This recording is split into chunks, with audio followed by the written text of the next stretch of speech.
Natacha, quel conseil vous nous donnez aujourd'hui? Eh bien écoutez, aujourd'hui je vais m'adresser à tous ceux qui projettent d'accueillir un animal à la maison. Alors, on va commencer avec le chiot. J'ai rencontré André qui vient d'acheter une petite chienne très jolie, adorable, qui s'appelle Julie, une petite Jack Russell, une petite chienne pleine de vie. Et donc André, je vais lui donner quelques conseils pratiques, d'abord pour faire ses emplettes, pour qu'il ait tout ce qu'il faut pour que Julie soit bien accueillie à la maison. Regardez. Alors André, vous venez d'acquérir un chiot, c'est un petit Jack Russell, Julie. Julie. Alors on va faire les emplettes. Il faut qu'on achète de l'alimentation, un lieu de couchage très important, un collier, une laisse bien sûr, et puis enfin des jouets. On y va, on fait le tour du magasin? Je vous suis, Natacha.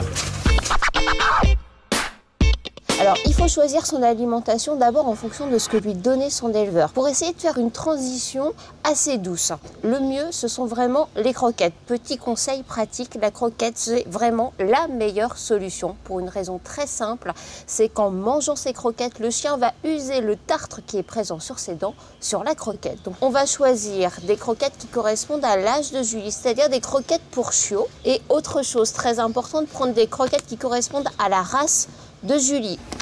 Parfait, merci. Alors, voyons voir dans tout ça. Ah ben, voilà un coussin qui me paraît pas mal. Et c'est important d'avoir un coussin qui soit ni trop petit ni trop grand. En plus, il faut anticiper un peu parce qu'elle va grandir. Donc ça, c'est bien. Et puis celui-ci est particulièrement solide. On voit que le fond là a été cousu. Donc celui-ci, je pense, aura une durée de vie raisonnable. On le prend. Petit conseil pratique, si vous avez un petit chien, optez plutôt pour le harnais comme celui-ci. Ça évitera des strangulations au niveau de la trachée avec le collier. En revanche, avec un chien de grande taille, on va préférer le collier. Ça permettra au chien d'apprendre à marcher en laisse, ce qui est totalement impossible avec un harnais. Ben voilà, un jouet qui serait bien. Un jouet à mâcher. Là, celui-ci ne fait pas de bruit. Très bien, c'est parfait. Très bien. Et puis on a des petites... pour un intérieur. Exactement. Ça sera l'extérieur. On a des petites bandelettes de tissu. Ça, c'est pas mal parce que le chien peut soit mâcher la balle, soit tirer sur les petites bandelettes. On peut jouer avec lui aussi en prenant un côté. D'accord. Donc ça, c'est très bien. Je crois qu'on a tout, André, maintenant. Donc on va aller retrouver Julie. Alors on voit qu'elle apprécie vraiment ce petit jouet. Elle le mord très fort, elle tire dessus.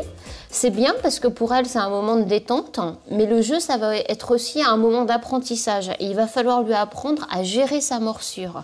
À un moment donné, vous allez décider que le jeu s'arrête et là, il faudra lui dire stop.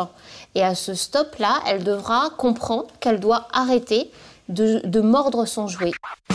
Donc ça, André, c'est typiquement des croquettes pour chiot. Elles ont été conçues dans leur forme exprès pour la mâchoire d'un jeune chiot. Et puis, une chose importante, il faut comprendre que le chien se positionne au sein de la famille comme s'il était au sein de la meute. Et dans la meute, celui qui mange en premier, c'est le dominant. Donc, s'il mange avant vous, il se dit « à la maison, c'est moi le chef ». Et ça, c'est vraiment pas l'objectif. Il faut positionner le coussin dans un endroit qui ne soit pas un lieu de passage. Parce que les chiens qui ont une tendance à la domination vont en fait gérer l'espace et vont choisir des lieux de passage pour pouvoir tout contrôler. Donc c'est important qu'elle ait son endroit à elle, mais qu'elle ne devienne pas le chef de la maison qui contrôle tout. D'ailleurs, on voit que ça a l'air de lui plaire vraiment beaucoup. Elle adore cet endroit.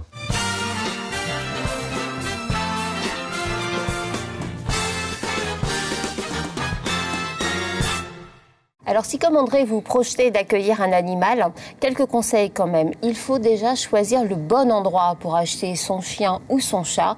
Il vaut mieux essayer d'avoir affaire à des professionnels, aller dans un élevage, c'est vraiment ce qu'il y a de mieux. Et il faut être vigilant sur la qualité de l'élevage. Il faut éviter les élevages de masse où il y a beaucoup de races représentées. Il faut également demander à voir les parents. Ça c'est important parce que, eh bien oui, mais des parents découle aussi le caractère de l'animal que vous allez acquérir. Donc si les parents sont plutôt sympas, et notamment la mère qui doit être encore normalement avec l'animal au moment où on va le voir, c'est vrai pour les chiens mais aussi pour les chats, eh bien il faut regarder comment ça se passe, si la mère s'en occupe bien, voir si elle est en bonne santé. Et là normalement, si tout ça est réuni, ça doit bien se passer. Il ne faut pas acheter ou acquérir un animal qui soit trop jeune. Ça aussi, c'est vraiment un conseil très important. On dit ça ? Oui, ou un animal qui va être sevré beaucoup trop tôt. Un chien ou un chat, ça doit être sevré normalement vers 2 mois. S'il est sevré beaucoup plus tôt, c'est un animal qui plus tard aura des problèmes de comportement. Donc c'est vraiment à éviter. Et puis là, vous avez vu dans ce reportage des conseils très pratiques lorsque vous venez d'acquérir un chiot. Il ne faut pas oublier les chats, parce que les chats, vous le savez certainement, Sandrine, sont les animaux préférés des Français. Alors si vous faites l'acquisition d'un petit chaton, il faut, vous qui faites attention à l'intérieur de votre maison, et oui, il faut vraiment que le chat ait tout ce qu'il faut pour qu'il s'occupe à la maison. Il lui faut des jouets, il lui faut aussi ce qu'on appelle un griffoir. C'est essentiel parce que si vous n'avez pas de griffoir, c'est le canapé qui va faire office de griffoir. Et pour que le chat vienne faire ses griffes là où il doit les faire, un conseil très pratique. Vous allez dans le jardin, vous prenez un peu de pelouse et vous frottez cette pelouse sur le griffoir que vous venez d'acheter. Et vous verrez que naturellement, le chat va aller sur son griffoir. Ça, je peux vous assurer que c'est un conseil qui a sauvé plus d'un canapé et plus d'un fauteuil en cuir.